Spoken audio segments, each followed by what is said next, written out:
Oke, baik. Assalamualaikum warahmatullahi wabarakatuh dan selamat pagi. Kami dari Klena Kimichi, algoritma pemrograman kelas G. Di sini kami akan mempresentasikan tentang tugas besar kami yang berjudul toko online berbasis prototype.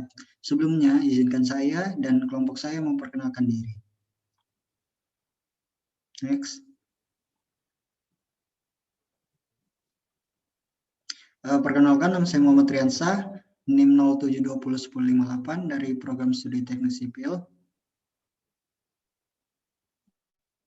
Perkenalkan, nama saya Rizky Aziz Prego Setuju, NIM saya 07201076 dari Program Studi Teknik Sipil.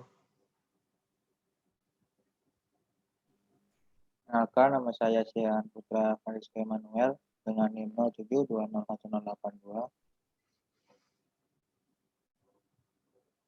Perkenalkan, nama saya Faikul Idisom dengan NIM 14201011 dari Program Studi Teknik Kelautan.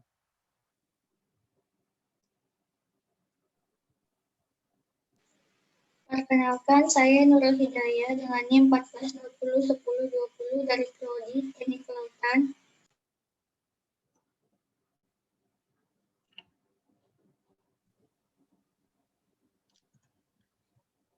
Oke, jadi materi yang pertama yaitu latar belakang. Next. Latar belakang pertama yaitu e-commerce. E-commerce atau toko online merupakan salah satu konsep yang cukup berkembang. Dalam dunia internet, penggunaan sistem ini dapat menguntungkan banyak pihak, baik pihak konsumen, produsen, maupun penjual. Konsep online shopping menyediakan banyak kemudahan dan kelebihan jika dibanding dengan konsep belanja konvensional. Selain proses transaksi bisa menjadi lebih cepat, konsep toko online atau e-commerce dapat memangkas banyak biaya operasional karena penjualan tidak harus mempunyai toko fisik. Selanjutnya, latar belakang pemrograman. Pemrograman merupakan hal yang sering digunakan untuk mendesain kerja dari suatu program. Program yang dibuat memiliki tujuan agar mempermudah dalam memesan barang secara online, baik dari segi waktu ataupun jarak. Dalam implementasinya, program dapat digunakan di semua bidang. Salah satunya adalah toko online berbasis prototype. Toko online ini dikhususkan untuk membeli berbagai macam jenis smartphone secara online. Melihat mangsa di pasaran, peluang serta kemudahan yang dihadirkan oleh sistem penjualan online, penulis berencana membuat sistem dan menjajaki pasar kalangan menengah ke atas. Dari permasalahan tersebut, maka akan dikembangkan sebuah website toko online, dan penulis berusaha mengimplementasikan sistem tersebut ke dalam bentuk tugas akhir dengan judul perancangan web sistem informasi toko online berbasis prototype.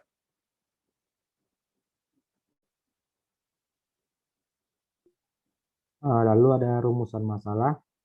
Berdasarkan latar belakang, maka dapat dirumuskan masalah dalam pembuatan program ini. Itu yang pertama, apakah perlu untuk membuat sistem informasi toko online? Lalu yang kedua, bagaimana cara melakukan proses transaksi penjualan gadget dengan cara terkomputerisasi? Yang ketiga, apakah dibutuhkan alat bantu untuk karyawan dalam proses transaksi penjualan gadget yang dapat digunakan untuk juga sebagai media penyimpanan data secara ringkas?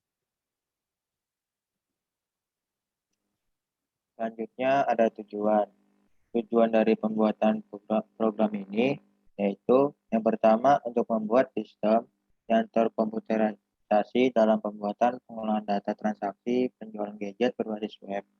Kedua, untuk memberikan informasi tentang hasil transaksi penjualan dalam proses pengolahan data transaksi penjualan gadget berbasis web. Dan yang ketiga, yaitu untuk memberikan alat bantu pada karyawan, serta memudahkan karyawan dalam memproses dan menyimpan data-data transaksi penjualan gadget.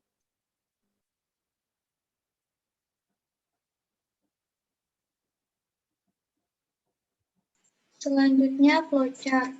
Yang pertama ini ada simbol terminal, yaitu permulaan. Permulaan kita itu start, kemudian ada simbol input. Simbol input ini menandakan proses. Prosesnya yaitu masukkan nama user dan alamat. Kemudian input lagi. Di input memasukkan proses pilihan merek HP. Kemudian di input lagi dan prosesnya pilih varian HP.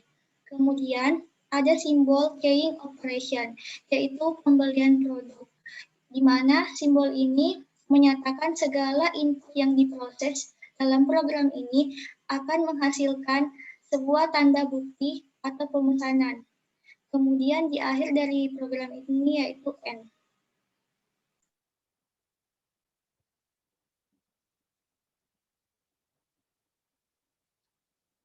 Kemudian demo program. Mungkin bisa saya lanjutkan untuk bagian demo program.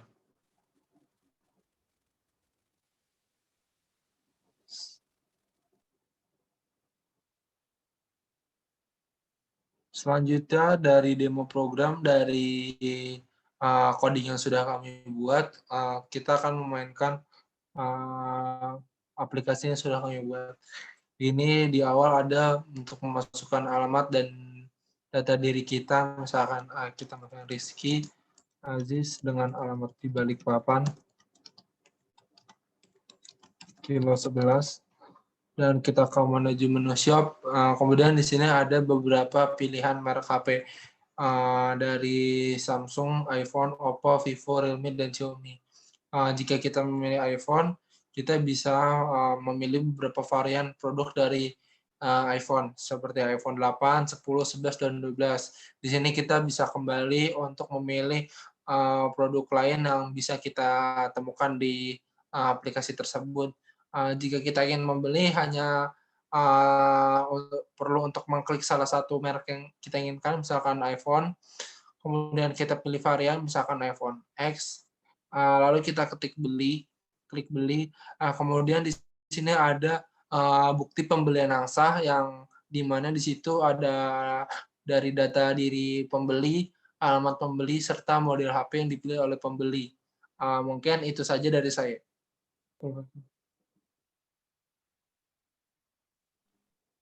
Selanjutnya ada kesimpulan. Kesimpulan dari pembuatan program yaitu toko online berbasis prototipe ini memiliki kesimpulan. Yang pertama, program ini dapat mempermudah dalam proses pengolahan data transaksi penjualan gadget yang berbasis program.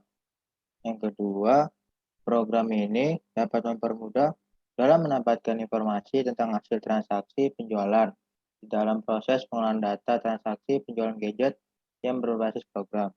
Dan yang ketiga, program ini dapat mempermudah karyawan dalam memproses serta menyimpan data-data transaksi penjualan gadget.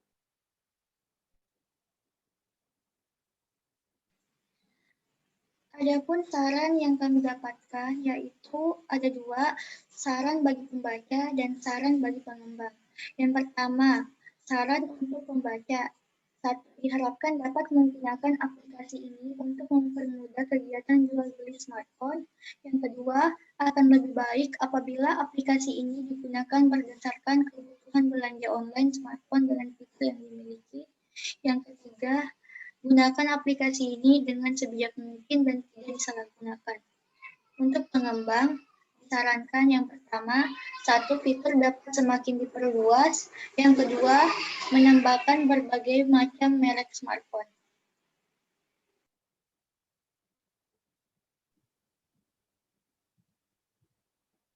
Oke, baik. Sekian dari presentasi kelompok kami. Jika ada kekurangan dari presentasi kelompok kami, mohon dimaafkan. Wassalamualaikum warahmatullahi wabarakatuh dan selamat pagi.